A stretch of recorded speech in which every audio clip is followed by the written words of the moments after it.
The story I read was John Corcoran's The Teacher Who Couldn't Read, One Man's Triumph Over Illiteracy. And the major point that I got out of this was that not every kid that acts out in school does it for the wrong reasons.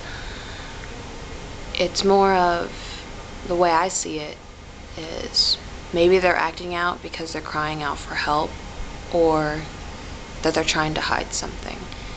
For example, John, he was one of 6 kids, and so his parents never really saw his illiteracy problem. So they just played it off, essentially, because they were too focused on 5 other kids as well. And then when he was in school, the teachers just put him in the dumb row of the classroom, and he would act out to make them forget that he couldn't read.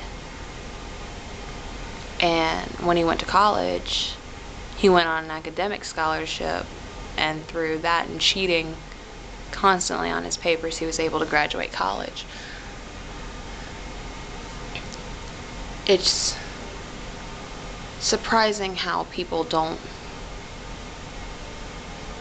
show themselves. Essentially, they don't want to be that one person to ask someone what's wrong. They just rather assume. I don't want to be that person.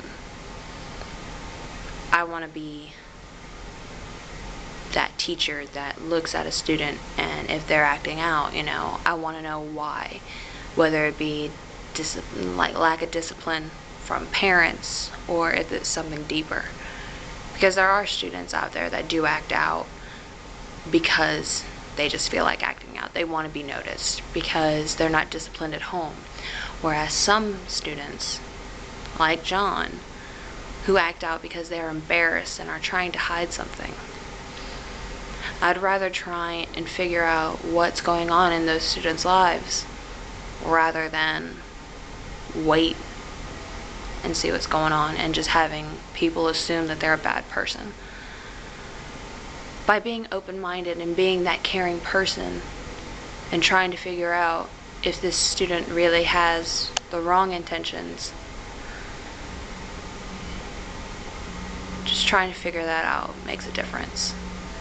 You can assume all you want, but until you actually know, you'll never really know what's going on. So, I personally feel that this book really opened up my eyes a little bit to accepting the fact that not every kid that acts out in school is bad. But that's just what I got out of this, and that's what I think the important part is in this book in particular, is to not assume, but be that one person to make a difference and give each student an equal chance.